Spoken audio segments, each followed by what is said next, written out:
So Raja Saab movie release అయింది guys. అసలు ఏమన్నా ఉందా సినిమా, అసలు వేరే లెవెల్ అనిపించింది. Radha 550 Steel TMT. అరే నువ్వు పోరవి గైస్, వీని అసలు పట్టించుకోకండి, ఇగ్నోర్ చేయండి.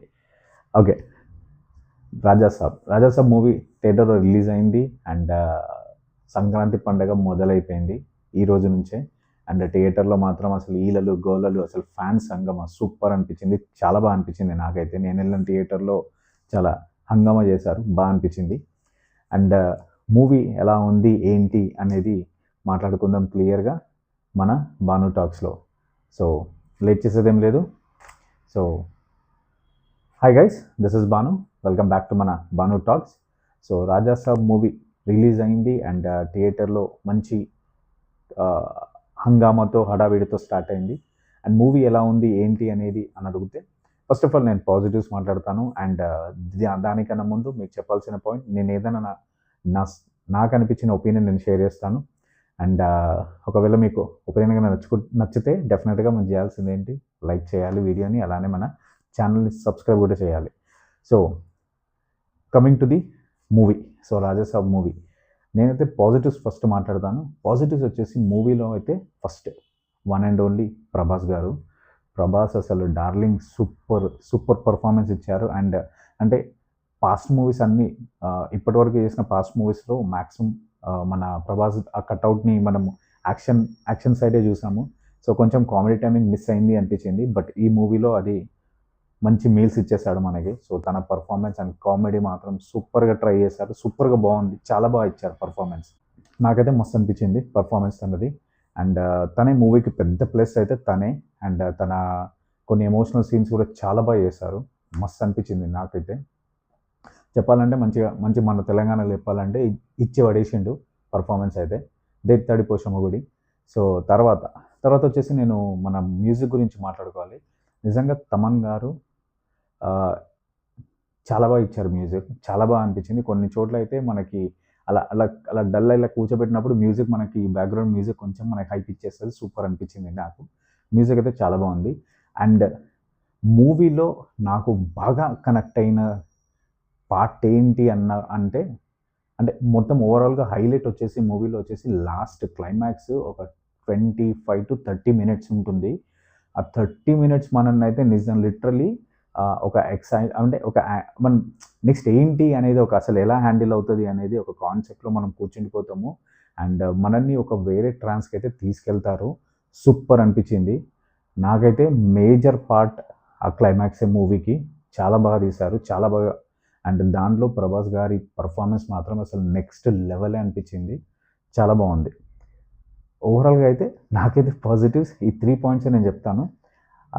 అంటే కొన్ని చోట్ల కాదు, చాలా పాయింట్స్ కొన్ని మిస్సింగ్ ఉన్నాయి, అవి మళ్ళీ మాట్లాడుకుందాము. ఫస్ట్ ఆఫ్ ఆల్ నాకు మూవీలో వచ్చేసి అంటే నెగిటివ్స్ అని అనను, బట్ వీటిని ఇంకొంచెం వర్కౌట్ చేస్తుంటే మూవీ ఇంకా వేరే లెవెల్లో ఉండేది అనిపించింది. స్పెషల్లీ ఫస్ట్ ఆఫ్ ఆల్ నాకు ఫస్ట్ పాయింట్ వచ్చేసి, ఇది ఒక హారర్ కామెడీ జోనర్ థ్రిల్లర్ అన్నారు. మారుతి గారిని అడగాలి, హారర్ కామెడీ థ్రిల్లరా? నాకైతే కనబడలేదు, అంటే నాకంత అనిపించలేదు. మేబీ అంటే నా ఫీలింగ్ అది, నాకైతే అంతగా ఆ ట్యాగ్లైన్ అయితే సెట్ అవ్వలేదు అనిపించింది. సో దీని గురించి ఇంకా డీటెయిల్గా మాట్లాడదాం. దానికన్నా ముందు వేరే పాయింట్స్ మాట్లాడదాం. ఫస్ట్ ఆఫ్ ఆల్ దీంట్లో ముగ్గురు హీరోయిన్స్ అవసరమా అనిపించింది, అంటే అంత రిక్వైర్మెంట్ లేదు అనిపించింది. అండ్ తర్వాత ఫస్ట్ హాఫ్ వచ్చేసి ఫస్ట్ హాఫ్ అందరికీ తెలిసిందే, ఎందుకంటే క్యారెక్టర్స్ని ఇంట్రడ్యూస్ చేయడం, ఒకరొకరిని కనెక్ట్ చేయడం, స్టోరీకి అనేది లింక్ చేయడం అనేది ఒకటి ఉంటుంది, డెఫినెట్గా అది ఒప్పుకోవాల్సిందే. బట్ దీనిలో కొంచెం అది ఎందుకో కొంచెం మిస్ ఫైరింగ్లా ఉంటుంది. అండ్ అంటే సీన్కి సీన్ కానీ, లేకపోతే ఈ సీన్కి నెక్స్ట్ వచ్చే సీన్కి కొంచెం ఆ కనెక్టివిటీ అయితే అంత న్యాచురల్గా అయితే అస్సలు అనిపించదు. అదేదో ఫోర్స్ఫుల్గా వచ్చినట్టు ఉంటుంది సీన్, బట్ అంత కనెక్టెడ్ అయితే అనిపించలేదు నాకైతే. అండ్ తర్వాత వచ్చేసి ఫస్ట్ హాఫ్లో కొంచెం కామెడీని ఇంకా బాగా చేసినట్టే బాగుండు, కామెడీ కొంచెం సెట్ అవ్వలేదు. అంటే ప్రభాస్ గారి పర్ఫార్మెన్స్ అని ఇచ్చారు, బట్ అది యాజ్ ఆడియన్గా మనకి అంత వైబ్ ఇచ్చిందా అంటే కొంచెం అది ఎక్కడో కొంచెం డౌన్ అవుతుంది. దాన్ని ఇంకొంచెం బూస్టప్ చేసి ఇంకొంచెం ఆ సీన్ని ప్రజెంట్ చేసినట్టు ఇంకా బాగుండే అనిపించింది. బట్ అదైతే కొంచెం మిస్ఫైర్ అయితే అయ్యింది. అండ్ తర్వాత వచ్చేసి ఫైట్స్ మూవీలో వచ్చేసి, అంటే స్పాయిలర్ అని కాదు, మూవీలో వచ్చేసి 3 ఫైట్స్ ఉన్నాయి. అండ్ అది కూడా ఫస్ట్ హాఫ్లోనే అయిపోతుంది అంతే, సెకండ్ హాఫ్లో ఏం లేవు ఫైట్స్ అయితే. అండ్ తర్వాత వచ్చేసి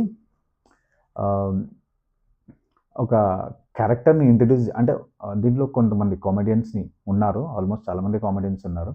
ఆ కామెడియన్స్లో మనకి అంటే ఒక ఫేవరెట్ కామెడియన్ మనందరికీ మారుతి గారి మూవీలో బాగా కనపడే కామెడియన్ తను. సో ఆ కామెడియన్ వస్తాడు ఒక క్యారెక్టర్. బట్ నాకేమనిపించిందంటే తను ఒక పర్టికులర్ సీన్ గురించే తీసుకున్నారు. అండ్ తనతో ఒక మంచి ఫన్ క్రియేట్ చేయొచ్చు. బట్ అది ఒక చిన్న, అంటే ఎందుకు తీసుకున్నారు అనే డౌట్ వచ్చేసింది. అది అంతగా ఇంకా బాగా చెయ్యొచ్చు. బట్ అది కొంచెం పేలలేదు. అది ఎందుకు మారుతి గారే చెప్పాలి తను ఎలా రాసుకున్నారు ఆ క్యారెక్టర్ని అనేది. అండ్ మూవీ, సో మూవీలో వచ్చేసి story, first of all and so first of అంతా కొంచెం లాగే అనిపించింది నాకైతే. కనెక్ట్ అవ్వలేకపోయాను నేను కూడా. కొంచెం కొన్ని సీన్స్ తప్ప అన్ని సీన్స్ కనెక్ట్ అవ్వలేదు. ఎమోషన్ సీన్స్ అయితే చాలా బాగున్నాయి, బట్ ఇంకొంచెం బెటర్గా కూడా అవ్వచ్చు. బట్ అది ఇంకొంచెం వర్కౌట్ అవ్వలేదు. అండ్ అది పక్కన పెడితే సెకండ్ హాఫ్లో వచ్చేసి స్టోరీని ఇంకా తీసుకెళ్ళాలి. సో అది ట్రై చేశారు. బట్ క్లైమాక్స్ వచ్చేంత వరకు మూవీ అసలు ఏం జరుగుతుంది అనేది అయితే ట్విస్ట్గానే ఉంటుంది. అంటే మనం ప్రిడిక్ట్ చేయడం అనేది పక్కన పెడితే అసలు ఏం జరుగుతుంది అనే క్వశ్చన్ వస్తుంది. ఏం జరుగుతుంది నెక్స్ట్ అనేది బాగుంటుంది, కానీ అసలు ఏం జరుగుతుంది అనే క్వశ్చన్ వస్తుంది.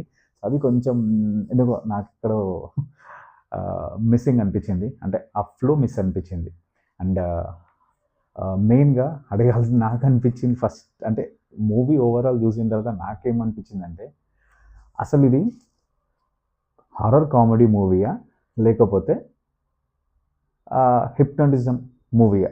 అసలు నాకు దీని రెండిట్లో డిఫరెన్స్, అంటే నేను అంత నాలెడ్జ్ లేదు నాకు హిప్నటిజంకి అండ్ హారర్ కామెడీ అనే దానికి.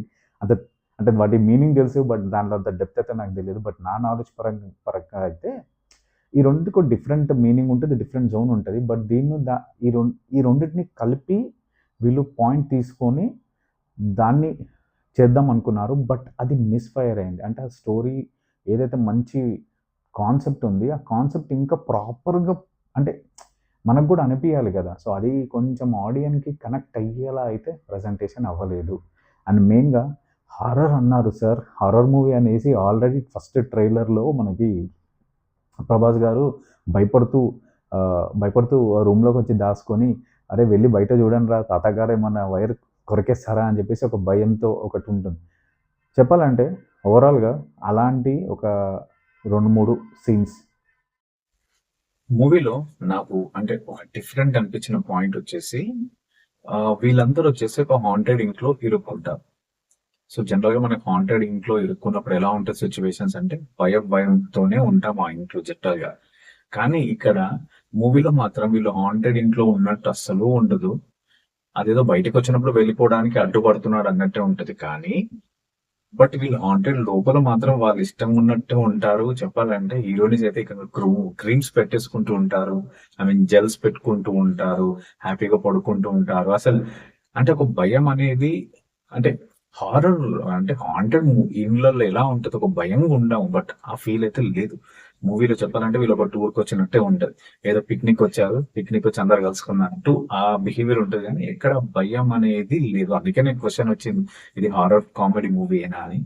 సో అదొకటి నాకు నిజంగా కనెక్ట్ అవ్వలేకపోయాను. అందుకే అంటే మూవీలో హారర్ కామెడీ అన్నారు. సో హారర్ కామెడీని అసలు మనం ఇంతవరకు చూడని మూవీస్ కాదు, మారుతి మూవీస్లో మనం చాలా చూసాం కామెడీస్ని. అండ్ ఒక ప్రేమ కథ చిత్రం మనకు తెలిసిందే, అది ఎంత బాగుంటుంది.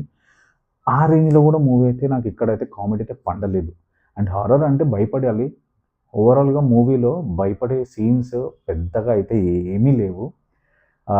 అండ్ స్పాయిలర్ అయితే కాదు, ఇది స్పాయిలర్ గురించి అనట్లేదు, బట్ జనరల్గా చెప్తున్నాను. ఒక ఇంటర్వెల్ తర్వాత ఒక సీన్ ఉంది అంతే భయపడేది. తర్వాత అక్కడ ఒక సీన్, ఒక 3 సీన్లు ఉంటాయి గైస్, 3 సీన్లు ఉంటాయి, అంతకుమించి లేదు. భయపడే అంతైతే సినిమాలో ఏమీ లేదు. ఓవరాల్గా ఏంటంటే ఇంకొక సైడ్లో తీసుకెళ్లారు మూవీని. అండ్ సంజయ్ దత్ గారి క్యారెక్టర్ తన్ని డిజైన్ చేసిన విధానం అనేది ఇంకొంచెం, అంటే క్లారిటీ నాకు అర్థం కాలేదు. అంటే అసలు మోటో ఏంటి అనేది అయితే మనకు అర్థం, అంటే క్లైమాక్స్లో తెలుస్తుంది. బట్ అంటే అది సాధ్యమా కాదనేది ఇక పక్కన పెట్టాల్సిందే. అంటే సినిమాటిక్ లిబర్టీ అంటారు కదా! దాన్ని మొత్తం వాడేసుకున్నారనుకో. ఓవరాల్‌గా అయితే మూవీ కనెక్ట్ యాస్ ఎ ఆడియన్‌గా అయితే కనెక్ట్ అవ్వలేకపోయాము. అండ్ పెర్ఫార్మన్స్ అయితే అందరూ బాగా చేశారు. అండ్ ప్రభాస్ గారైతే నిజంగా చాలా బాగా చేశారు. చాలా డేస్ అవుతదండి అతన్ని అలా పెర్ఫార్మన్స్ చేస్తూ అలా ఫన్‌గా చేస్తూ అనిపించింది. అండ్ అండ్ మారుతి గారు మూవీలో వచ్చేసి క్లైమాక్స్ లో ఒక అంటే సీక్వెల్ ఉంది అని చెప్పేసి ప్రభాస్ గారిది ఒక గెటప్ ఇచ్చారు. అది జోకర్ గెటప్ లో. సో లీడ్ అన్న సీక్వెల్ కి రీసెంట్ ఇంటర్వ్యూలో. బట్ అది లీడ్ అయితే నాకేం అనిపించలేదు. అండ్ అది రిక్వైర్మెంట్ కూడా అని అనిపించలేదు. మరి ఎందుకు అలా ఆ గెటప్ వేసి ప్రభాస్ గారిని పెట్టారో ఇంకా మీకే తెలియాలి. బట్ అదైతే అంత ఇంపార్టెంట్ కాదు అనిపించింది నాకైతే. అండ్ ఈవెన్ కొన్ని సీజీ వర్క్స్ కూడా, అంటే నేను టెక్నికలీ అంత నాకు అంత నాలెడ్జ్ లేదు. నేను పూర్ నాలెడ్జ్ ఇంతే సీజీ టెక్నికల్ థింగ్స్ గురించి. బట్ ఇంత పెద్ద మూవీ అన్నప్పుడు ఇంత భారీ బడ్జెట్ పెట్టారు కదా. సో సీజీ వర్క్స్ అనేది కొన్ని చోట్ల కొంచెం ఎందుకో ఆ, అంటే ప్రాపర్ గా లేదు అనిపించింది. స్పెషల్లీ క్లైమాక్స్ మొత్తం మూవీ అంతా అయిపోయిన తర్వాత ఎండ్ కార్డ్స్ పడే ముందు ఒక చిన్న ఆ, చిన్న వీళ్ళు అదే ఐ మీన్ జోకర్ గెటప్ కి ముందు ఒక చిన్న సీన్ ఉంది కదా. ఆ సీన్ లో అంటే వీళ్ళు ఒక సముద్రం దగ్గర నిలబడతారు. సో అక్కడ సీజీ వర్క్స్ అయితే మనకి క్లియర్ గా అర్థమైపోతుంది. అంటే బ్యాక్గ్రౌండ్ ఒకలా ఉంటుంది, వీళ్ళు ఒకలా ఉంటారు. సో రెండింటికి కనెక్ట్ అవ్వలేదు. అండ్ ఈవెన్ అదే కాదు, ఈవెన్ వీళ్ళు ఫారెస్ట్ చూడడానికి వెళ్తారు కదా, అక్కడ కూడా వీళ్ళందరూ నిలబడి చూస్తుంటారు. మన ప్రభాస్ గారు బైనాక్యులర్స్ పెట్టుకొని చూస్తూ ఉంటారు కదా. అక్కడ అండ్ చూసే ఆ సీన్ కి బ్యాక్గ్రౌండ్ సీన్స్ కి కానీ వీళ్ళకి కానీ కొంచెం సీజీ వర్క్ ఏంటో అక్కడ మ్యాచ్ అవ్వలేదు అనిపించింది నాకైతే. అండ్ వీటిని అన్నిటితో పాటు నాకు ఇంకొక పాయింట్, అసలు మనకి ట్రైలర్ లో ప్రభాస్ గారిది ఒక ఐ మీన్ ఇంట్లో ఒక ఐ మీన్ చుట్టా కాల్చుకుంటూ సిగార్ కాల్చుకుంటూ ఒక గెటప్ లో ఉంది కదా, రాజా సాబ్ అనే గెటప్ లో. అసలు అది మొత్తానికి తీసేశారు. మళ్ళా ఎందుకు తీసేసారు ఏంటో, ఆ సీన్ తీసేసారు, అక్కడ ఫైట్స్ కూడా తీసేసారు ఏంటో, మరి అది మీరే తెలియాలి. మూవీలో చాలా అంటే సీన్‌కి కొంచెం మిస్సింగ్ కనెక్టివిటీ అయితే లేదు. అండ్ ఎక్స్‌పెక్టేషన్స్ ఇచ్చేశారు.